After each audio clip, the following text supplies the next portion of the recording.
Hello, everyone, and welcome to another episode of the Red Dawn. My name is Kyri, and it is finished. Tottenham 1, Liverpool 2. If you watch that game, you know exactly what I'm feeling right now. That wasn't a football match, that was a street fight. There was chaos, there was everything we love and hate about the Premier League wrapped up in 100 minutes. We have gone to the Tottenham Hotspur Stadium, a place where we've had some absolute last minute winners. And this time we've won. Let's get that straight first. We won, but the cost might be too high. The red cards, the goals, Hugo Ekitike stepping up, Florian Wirtz showing his class, and of course, the injury that has every Liverpool fan holding their breath. Right, let's talk about the game itself because the first 30 minutes, we were poor. Let's be honest. Slot, he set us up to counter, but we just couldn't get a hold of the ball. The Spurs were swarming us, eating up the ground. They were finding pockets. It was worrying. Then the moment of madness. Xavi Simmons, look, I like Simmons as a player. He's talented, but what was he doing? That challenge on Van Dijk is a leg breaker. It's high, it's late, it's over the top of the ball. I've seen Spurs fans on social media saying it's harsh. Get your eyes checked. If someone does that to one of your players, you're absolutely screaming for a prison sentence. That red card just changed the entire dynamic of the game.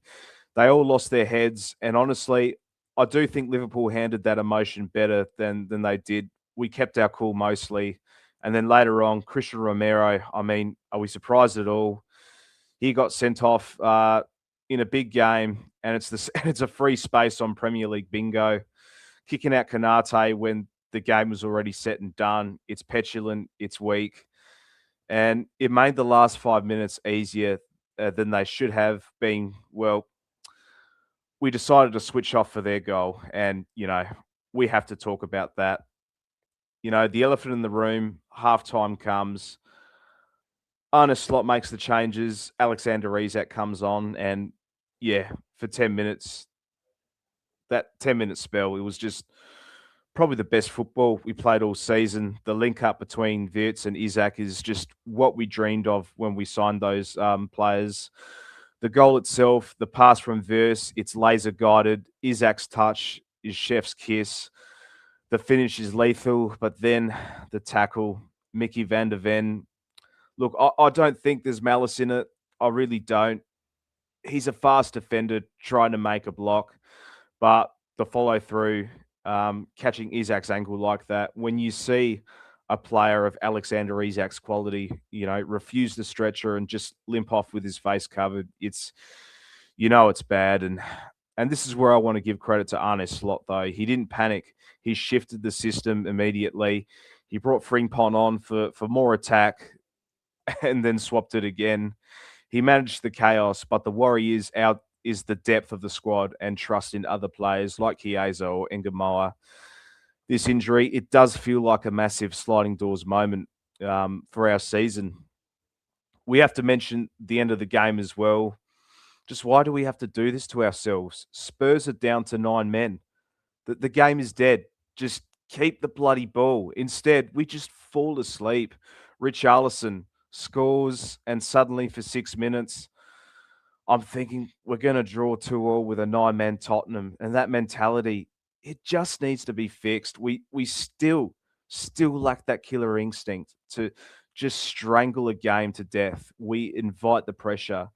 And if we do that against Arsenal or Man City, we lose points. Simple as that. But look, I'm being critical because the standards are high. While I'm happy we won the game, it should have been harder than what it should have been. Like, you know. But by all means, let's get into our lineup and some player reviews. Starting with Allison at goal. So if I get my notes somewhere, just bear with me. Yeah, so Allison, he didn't face constant pressure, but when Tottenham threatened later on, he stood up, stayed calm, positioned himself well, and made sure Liverpool didn't lose control in the closing stages. Connor Bradley, he worked hard defensively, but I thought today he struggled with his passing and decision making going forward. He just looked short of rhythm, and yeah, he was rightly withdrawn early on to stabilise the right side. Hopefully his knock isn't too serious as well. Ibrahima Kanate, bit of a mixed night. You know, you're always going to get him strong in the physical duels and recovery runs, but yeah, one lapse nearly costed the game. But I thought he was probably the best out of our two centre backs, um, which we go to Van Dijk. Look, he handled most situations well, but he was caught out when the Spurs scored late. He's just got to lead the troops. You know, it just felt like a leader's performance without complete authority. You know, Milos Kerkez, he was okay. Didn't overcomplicate things. He defended his flank well, making important blocks and staying switched on throughout.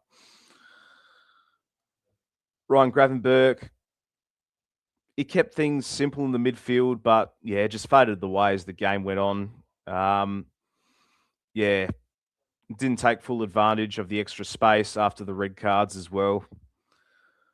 Dominic Soboslai, you're always going to get energy out of him wherever he goes all over the pitch. But I thought today he lacked his usual attacking edge and yeah, picked up a booking that proved unnecessary. So he is going to miss out the next game against Wolves.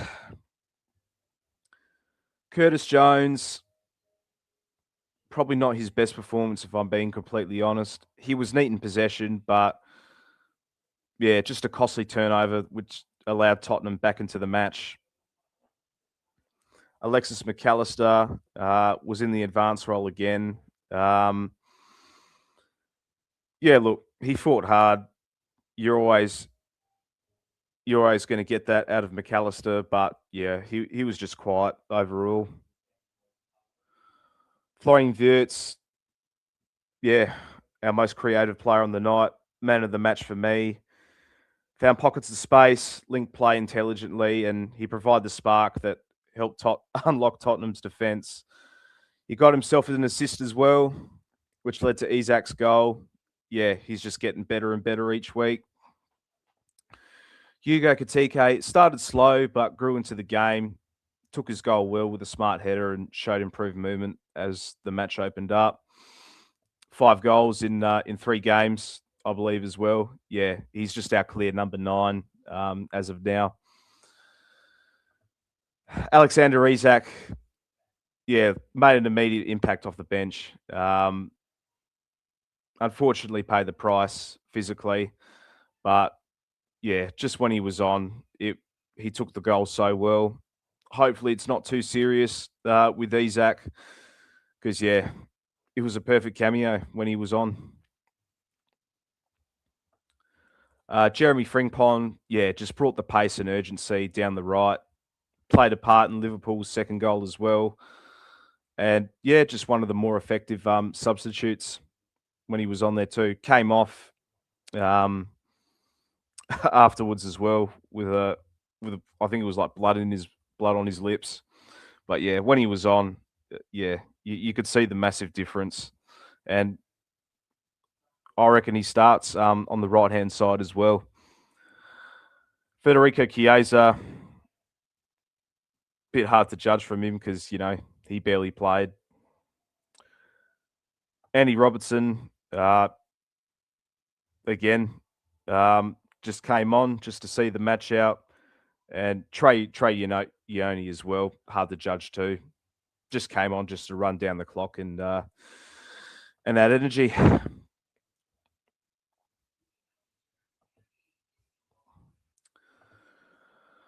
But yeah, while it wasn't the prettiest of wins, the reality is we went away from home to face a top 6 rival.